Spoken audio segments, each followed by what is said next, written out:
Всем привет! Меня зовут Марина, и мы с вами находимся на канале о вязании. Сегодня в этом видео предлагаю вместе со мной связать вот такую вот теплую, мягкую и пушистую модель пинеток. Для вязания вот этих пинеток нам понадобится, конечно же, пряжа.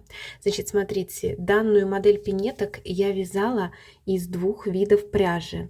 Значит, вот такая пушистая пряжа. Это у нас идет пряжа вот Alize Softy. Я думаю, наверняка все знают эту пряжу. Значит, смотрите, здесь у нас идет метраж на 50 грамм, 115 метров. И номер цвета это 617. И вторая пряжа, вот она у меня идет. Я подбирала, чтобы два вида этой пряжи подходили по цвету. Это у нас пряжа Alize Baby Wool.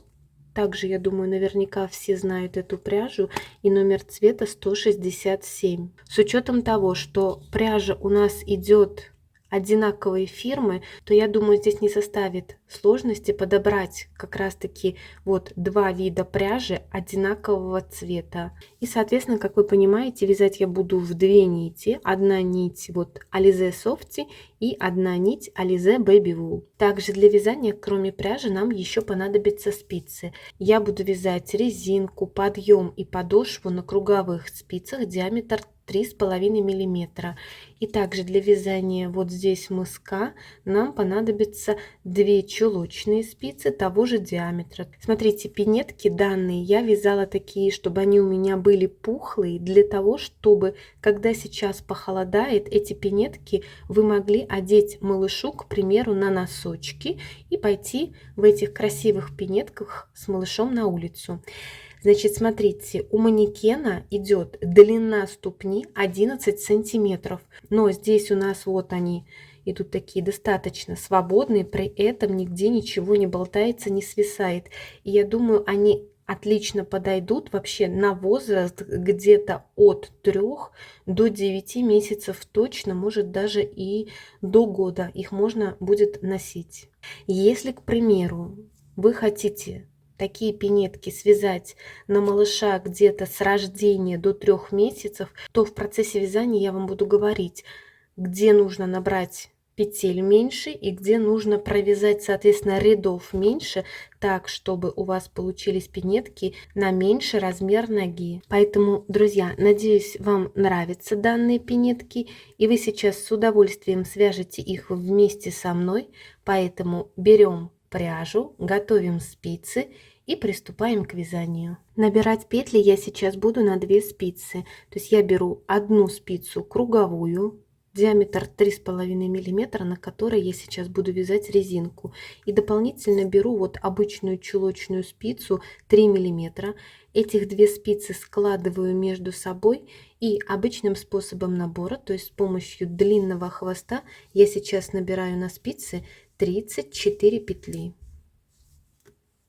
Если, к примеру, как я говорила, такие пинетки вы хотите связать на новорожденного малыша, то я сейчас рекомендую набрать где-то примерно 28-30 петель. Петли я набрала, чулочную спицу вынула и отложила. Смотрите, набирали мы на 2 спицы для того, чтобы вот этот наборный край у нас был эластичный и хорошо тянулся, для того, чтобы он просто не перетягивал наше основное полотно. Ну а мы сейчас приступаем к вязанию первого ряда. Сейчас мы с вами будем вязать полотно резинкой 1 на 1, поэтому первую кромочную петлю я снимаю, и дальше мы вяжем 1 петля лицевая, 1 петля изнаночная. Для того, чтобы не запутаться, так как сейчас сложно будет разобрать, какая это у нас идет петля лицевая или изнаночная, так как ниточка у нас идет пушистая, просто мы должны запомнить. То есть после кромочной вот следующую петлю мы всегда вяжем лицевой петлей. Поэтому вот кромочная, лицевая, изнаночная, лицевая, изнаночная, 1 лицевая и 1 изнаночная петля.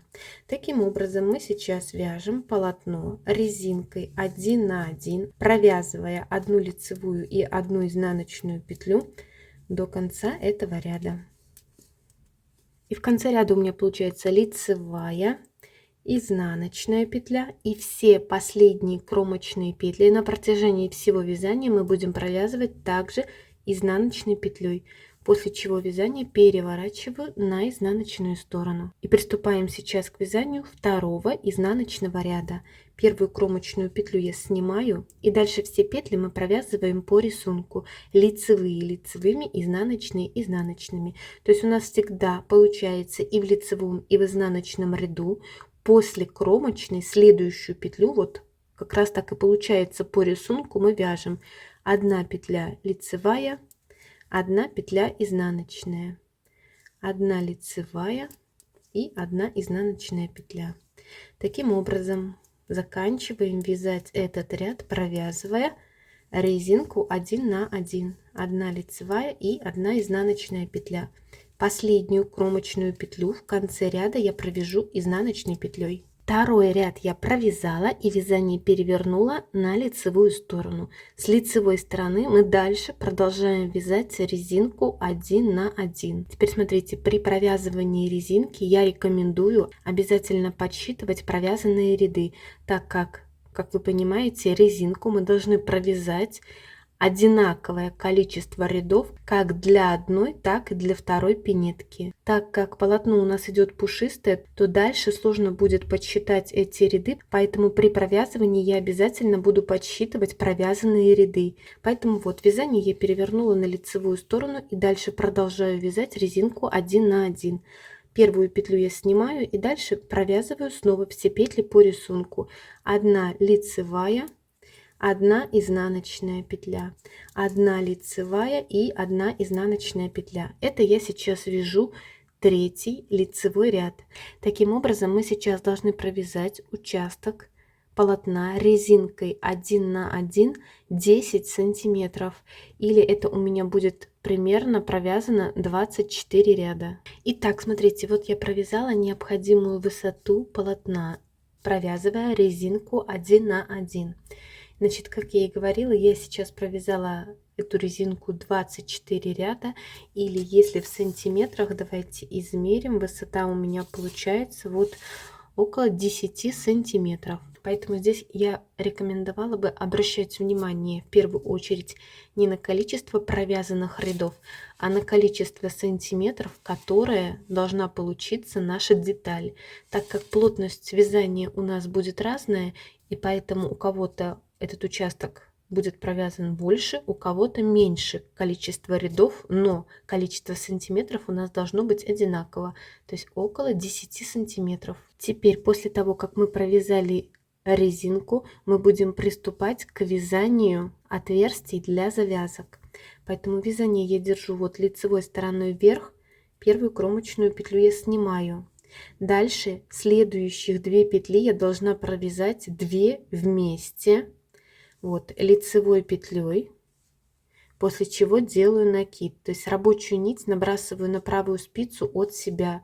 Далее снова 2 петли вместе провязываем лицевой петлей, после чего снова делаю накид, и опять 2 петли вместе, накид, 2 петли вместе, накид. Таким образом мы довязываем этот ряд до конца. В конце ряда вот я провязала 2 петли вместе лицевой петлей, далее делаю накид, и последнюю кромочную петлю я провязываю изнаночной, и вязание переворачиваю на изнаночную сторону. С изнаночной стороны первую кромочную петлю я снимаю, и все остальные петли я сейчас буду провязывать в изнаночном ряду изнаночными. Наши накиды я буду провязывать также изнаночной петлей за переднюю длинную стенку, так чтобы как раз таки и образовывались отверстия для завязок. То есть вот изнаночная, дальше вот изнаночная, вот накид я ее провязываю за переднюю длинную стенку изнаночной петлей. Таким образом мы довязываем изнаночный ряд до конца, провязывая все петли изнаночными. Итак, изнаночный ряд я провязала изнаночными петлями, вязание перевернула на лицевую сторону, и смотрите, вот у нас получились здесь, если посмотреть, отверстия для завязок. Теперь мы будем приступать к вязанию мыска. Мысок я сейчас буду вязать из 8 центральных петель. Поэтому количество наших петель мы делим на 3 части. То есть в любом случае центральная часть у нас будет состоять из 8 петель. И, соответственно, вот эти две боковые части у нас будут состоять вот из 13 петель. Смотрите, если данные пинетки вы вяжете на новорожденного малыша, то вот этот мысок можно будет вязать и из 6 петель. Смотрите, вот здесь нить от мотка я обрывать не буду. Для вязания мыска я сейчас достану ниточки из середины моточка.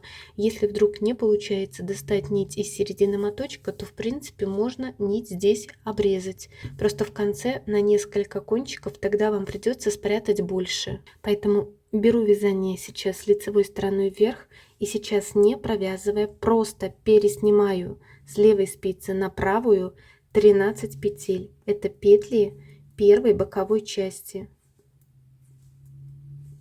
После того, как я просто пересняла 13 петель первой боковой части, сейчас вот эту спицу я откладываю и беру обычную прямую чулочную спицу, также диаметр 3,5 миллиметра.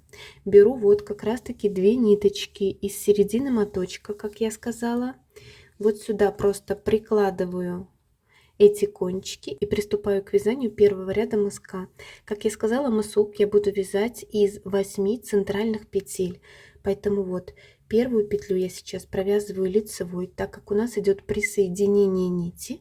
И дальше мы вяжем вот вторая петля лицевая, третья, четвертая, пятая, шестая, седьмая. И вот идет 8 петля. Эту 8 петлю мыска я сейчас провяжу изнаночной петлей. Это сейчас будет идти кромочная петля.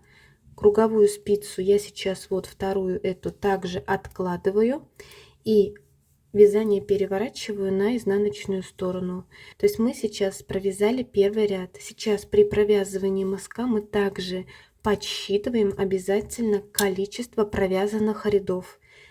Приступаем к вязанию второго ряда. Первую кромочную петлю я снимаю и далее во втором изнаночном ряду я все петли провяжу лицевыми.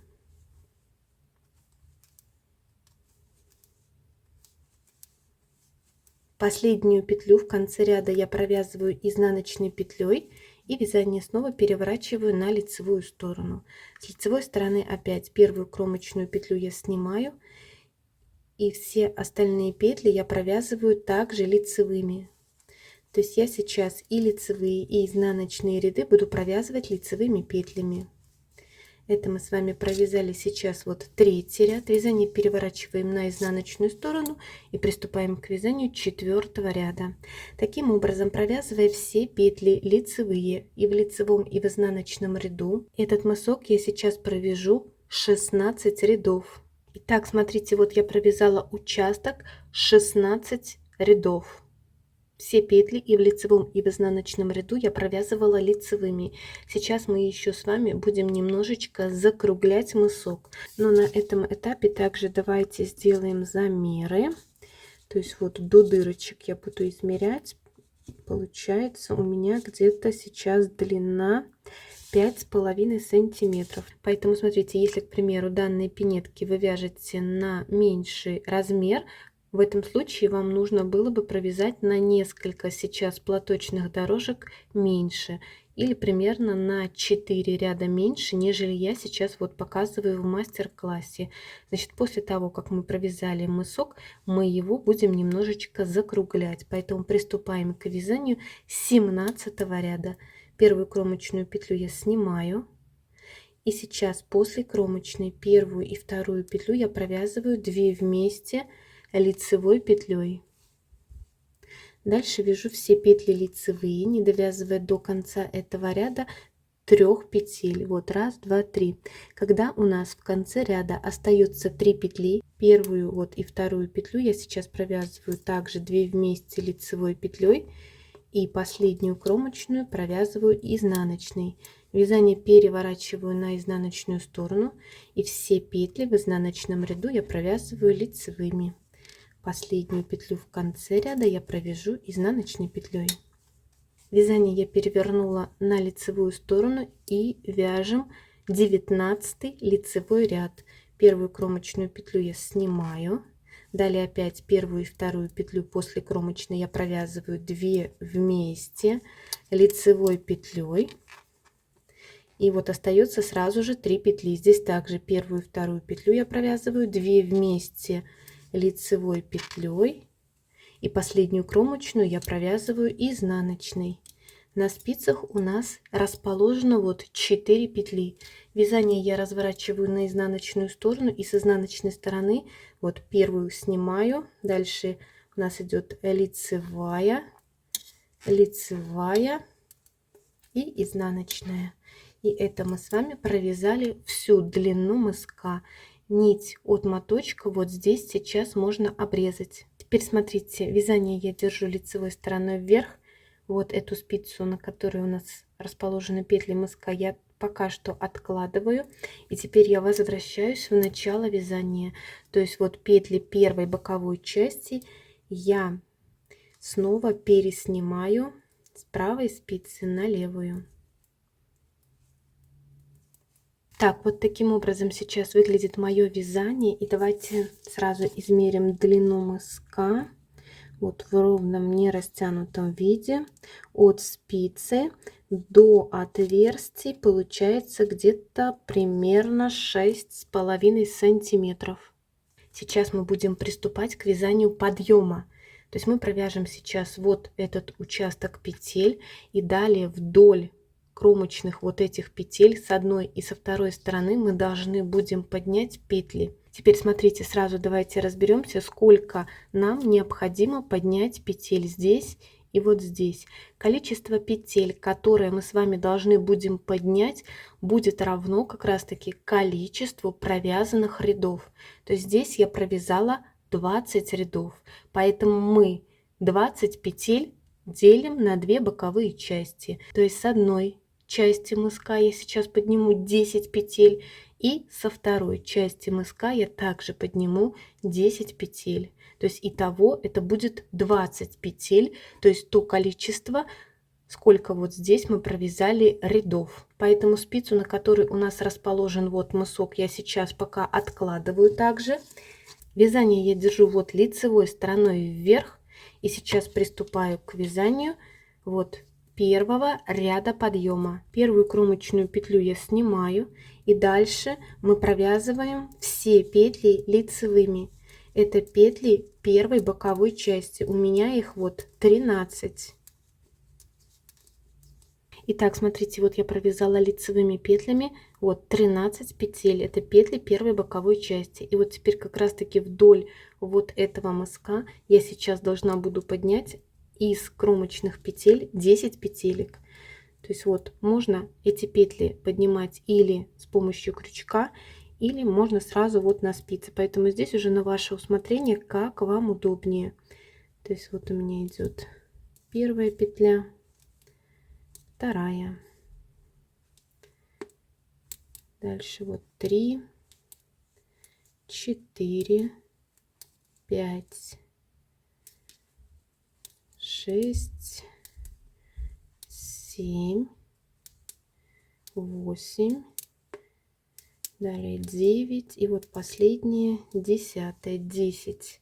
Далее лицевыми петлями я провязываю вот эти 4 центральных петли, которые вот у меня расположены на чулочной спице. То есть вот раз лицевая, 2, 3 и здесь также 4 лицевая петля. Чулочную спицу я откладываю и теперь приступаю вот дальше с этого края также поднимать 10 петель. Смотрите, подъем вы можете вязать или, как я сейчас буду вязать, на круговых спицах. Если неудобно вязать на круговых спицах, то эти петли можете распределить на чулочные спицы. То есть здесь я также сейчас подниму вот 10 петель. 1, 2, 3 и так далее. То есть 10 петель подниму здесь, и далее оставшиеся петли второй боковой части я провяжу лицевыми. Последнюю петлю вот здесь в конце ряда я провяжу изнаночной петлей. Итак, вот я подняла и провязала все петли, и мое вязание выглядит следующим образом. То есть еще раз 13 петель, это петли первой боковой части, 10 петель с одной стороны мыска, 4 петли центральная часть, 10 петель со второй части мыска и 13 петель это петли второй боковой части. Сейчас вязание я разворачиваю вот на изнаночную сторону и приступаем к вязанию второго ряда подъема. Первую кромочную петлю я снимаю и далее все петли до конца этого ряда я провязываю лицевыми. Последнюю петлю в конце ряда я провяжу изнаночной петлей. Итак, я провязала второй изнаночный ряд подъема, вязание перевернула на лицевую сторону, и сейчас мы дальше будем продолжать вязать подъем. То есть первую кромочную петлю я снимаю, и дальше также все петли до конца этого ряда я провязываю лицевыми. Таким образом, этот подъем я буду провязывать всего 10 рядов или 5 платочных дорожек. Все петли и в лицевом, и в изнаночном ряду я буду провязывать лицевыми. Значит, смотрите, если данные пинетки вы вяжете на меньший размер ноги, то этот подъем смело можно провязать не 10 рядов, а 8 рядов или 4 платочные дорожки. Сейчас, напоминаю, я вяжу третий лицевой ряд, а всего этих рядов я буду провязывать 10. Итак, вот я провязала подъем, как я сказала, 10 рядов или 5 платочных дорожек. Вот таким образом сейчас выглядит моя заготовочка. И теперь я буду приступать к вязанию подошвы. Подошву я буду вязать из 10 центральных петель. То есть смотрите, общее количество петель на спицах у меня сейчас 50. 50 минус 10 это получается 20 петель одна боковая часть, 20 петель вторая боковая часть и 10 петель это подошва. Поэтому вязание я держу лицевой вот стороной вверх.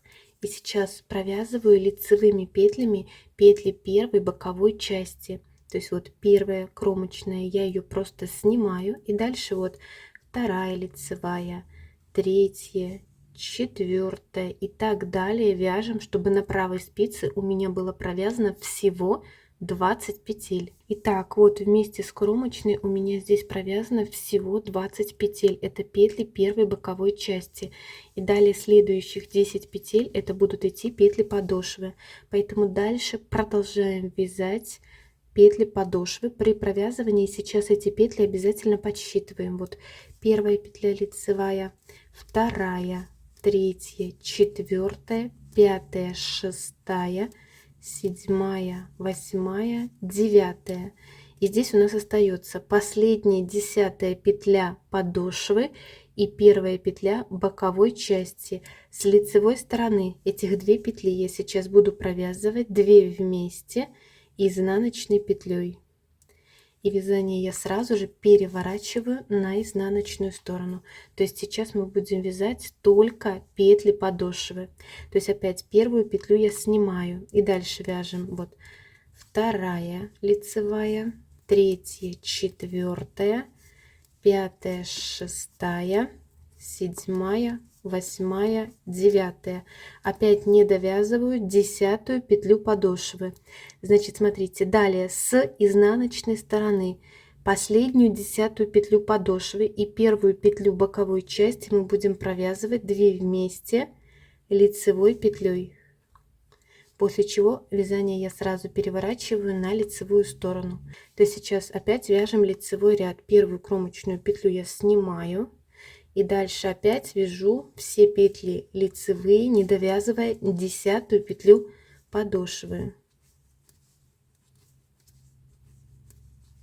И вот у меня остается 10-я опять петля подошвы и первая петля боковой части. С лицевой стороны этих 2 петли я провязываю 2 вместе изнаночной петлей. И вязание переворачиваю на изнаночную сторону. И теперь с изнаночной стороны также петлю первую снимаю. Остальные петли провязываю лицевыми. Опять не довязываю 10-ю петлю подошвы. И вот 10-я петля подошвы и 1-я петля боковой части. С изнаночной стороны этих 2 петли мы провязываем 2 вместе лицевой петлей. И вязание переворачиваем на лицевую сторону. Таким образом мы дальше будем продолжать вязать подошву, убавляя петлю от боковой части с одной, соответственно, и с другой стороны в конце каждого ряда. И так мы вяжем эту подошву до тех пор, пока вот здесь сбоку у нас не останется в конце ряда по 4 петли от боковых частей, соответственно, с одной стороны и с другой стороны также у нас должно остаться 4 петли. Итак, вот я провязала длину подошвы до тех пор, пока вот от боковых частей с одной и со второй стороны у меня не осталось вот по 4 петли. Теперь на этом этапе мы дальше будем убавлять петли боковых частей, только сейчас дополнительно мы еще и будем убавлять петли подошвы.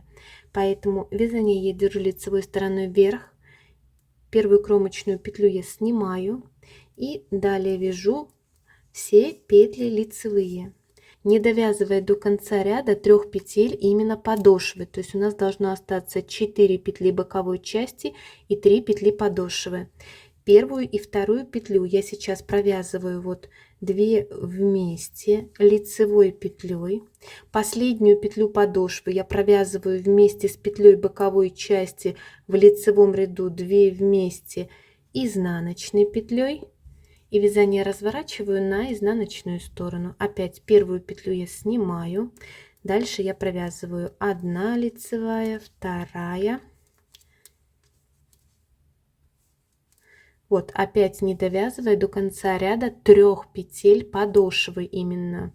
Далее первую и вторую петлю я провязываю в изнаночном ряду 2 вместе лицевой петлей.